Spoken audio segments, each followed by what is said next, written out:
Liderar traz sobre o líder um grande peso, pois as suas decisões sempre serão julgadas por algumas pessoas.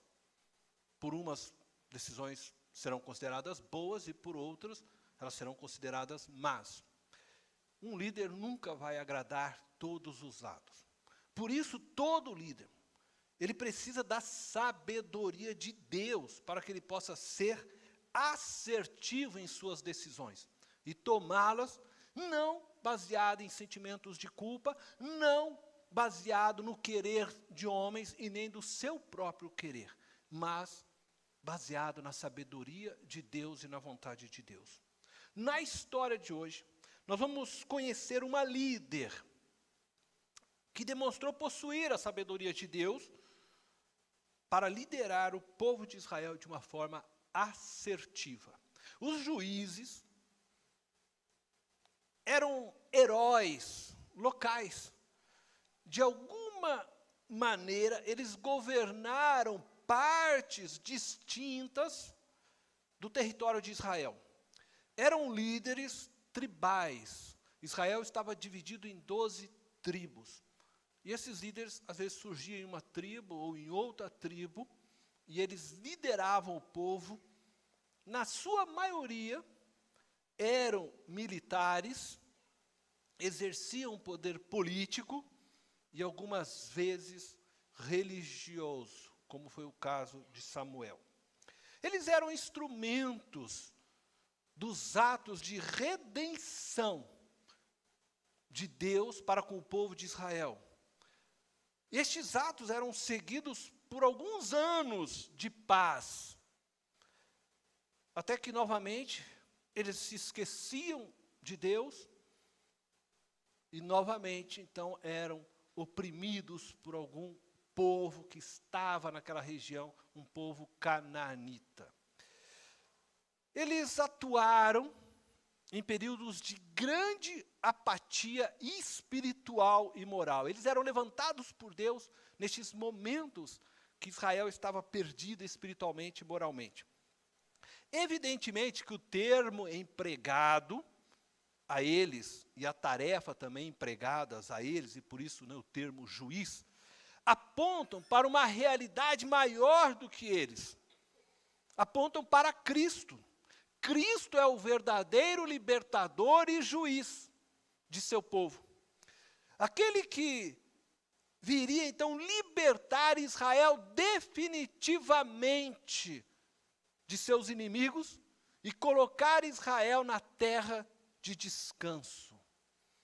Então, esses juízes, de certa forma, eles apontam para Jesus Cristo, o libertador e juiz de seu povo. Mais ou menos entre os anos de 1200 a.C. a 1000 a.C., as tribos israelitas, elas já ocupavam os dois lados do rio Jordão e seguiam neste período em campanha pela conquista definitiva das terras de Canaã. Contudo, várias nações que ali já habitavam, para os povos canaanitas, ofereciam uma resistência aos israelitas. E muitas delas mantinham um assentamento judaico sob constante opressão. Algumas dessas nações canaanitas iam buscar apoio bélico de reinos também mais distantes, que não viam com bons olhos o fortalecimento e o crescimento dos israelitas. Foi neste contexto que os cananeus de Azor subjugaram aos israelitas. E durante 20 anos, o rei Jabim, rei de Azor, maltratou o povo de Israel, sem dó. Como diz, né? Sem piedade alguma. Seu general, Cícera, comandava um exército com 900 carros de guerra. Um exército com 900 carros de guerra. Sem contar, então, aqueles que andavam a pé. Porque o exército normalmente possuía os seus carros de guerra, e depois desses carros você tinha os homens que vinham, né, a pé. Então isso quer demonstrar que era um exército muito grande, poderoso. E cansados dessa opressão do rei Jabim, do seu general Cícera, o povo de Israel começou a clamar a Deus por socorro. E Deus ouviu o clamor deste povo.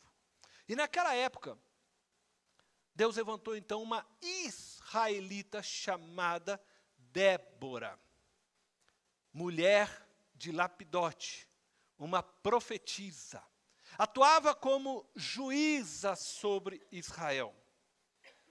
Segundo a Bíblia, sob a orientação de Deus, ela organizou um movimento de resistência e planejou um ataque ao general Cícera, conforme nós podemos ver em Juízes, capítulo 4, versículos 6 e 7. Eu chamo você para me acompanhar nessa leitura na tela. Débora mandou, eu estou destacando, Débora mandou, porque nós estamos falando de uma mulher em tempos tribais, onde os homens, né, tinham todo o domínio.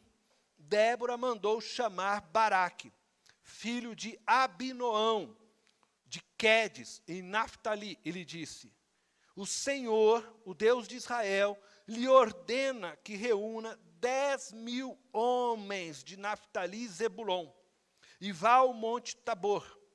Ele fará que Cícera, o comandante do exército de Jabim, vá atacá-lo com seus carros de guerra e tropas, junto ao rio Quizon, e os entregará em suas mãos. Débora chama Baraque, ele entrega uma palavra que Deus lhe havia dado, dizendo então que ele deveria juntar 10.000 homens das duas tribos, Naftali e Zebulon, e que com estes homens ele derrotaria então o exército de Cícera. Lembro que já estava oprimindo eles há 20 anos. Seguindo então a ordem de Deus, Baraque reuniu os 10.000 homens e foi ao monte Tabor, conforme Deus havia ordenado. Deus fez com que uma forte chuva caísse sobre eles, quando lá estavam, de tal forma que Cícera e seu exército de carros se viram obrigados a passar por uma região encharcada agora de água, onde então o poder das carruagens cananitas pôde facilmente ser neutralizado. Então aquela terra ficou encharcada, e aí quando aquela carruagem vai passar por aquela terra encharcada, o que acontece? Elas começam a ficar presas naquela terra agora, né? Que vira uma espécie, vamos assim dizer, de uma areia movediça, e ali vai ficando a carruagem. E o exército que tinha na carruagem a sua força, ficou fácil de ser derrotado, graças à ação divina. Cícera, o comandante, diante daquela situação, fugiu a pé. E o seu exército foi massacrado nesse dia, conforme nós podemos ver em Juízes, capítulo 4, versículo 15. Diante do avanço de Baraque, o Senhor pela espada derrotou Cícera e todos os seus carros de guerra e o seu exército. E Cícera desceu do seu carro e fugiu a pé. Nós sabemos depois, e eu não vou entrar no detalhe da continuidade dessa história, porque hoje ela não é importante para nós, mas Cícera foge, e ele vai ser morto depois por uma mulher, Jael. Mas eu quero hoje olhar com vocês para Débora e Baraque. E chama a atenção aqui o destaque dado à participação feminina nessa passagem do livro bíblico de Juízes. Embora Baraque seja apresentado como comandante dos mais eficientes, né, porque ele venceu essa guerra, a verdade é que ele não passa de um personagem secundário nessa história. Já que o comando militar a ordem que vem de Deus passa pela mulher chamada Débora, e que praticamente ela sim organiza e incentiva o próprio Baraque para ir a essa guerra.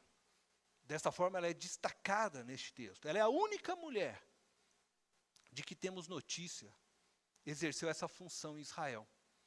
Ela não exerceu essa função porque ela desejou essa função, mas porque Baraque, a quem Deus havia chamado para liderar a batalha, conforme nós lemos, entregou a ela essa função de liderança, agora também militar. Conforme você pode ler comigo agora em Juízes 4:8.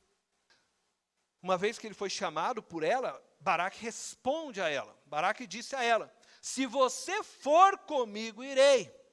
Mas se não for, não irei. Ele recebeu a palavra de Deus, através da vida de Débora, profetiza, de que ele deveria ir, reunir o povo, e era para ele fazer isso. Mas eu só vou se você for comigo. Se você não for, eu não irei. Nós podemos olhar para isso de diversas formas.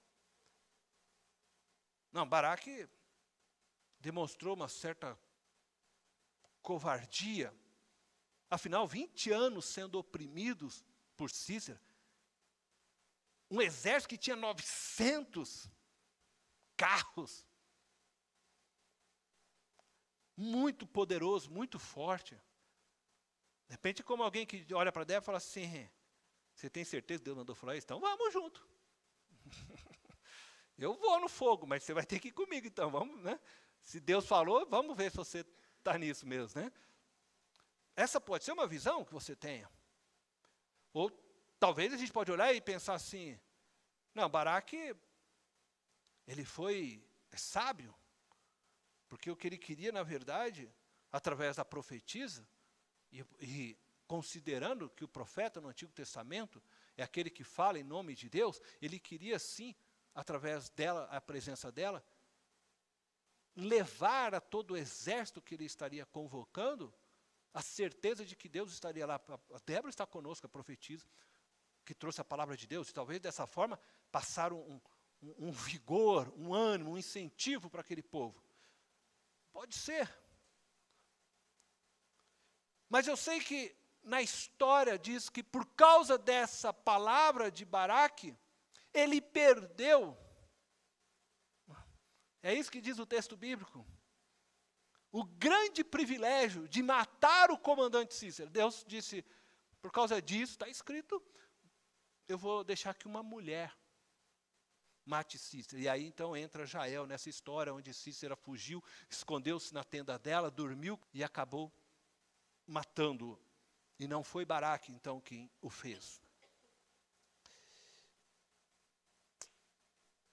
Ao longo da história, muitos pregadores têm divergido nesse ponto.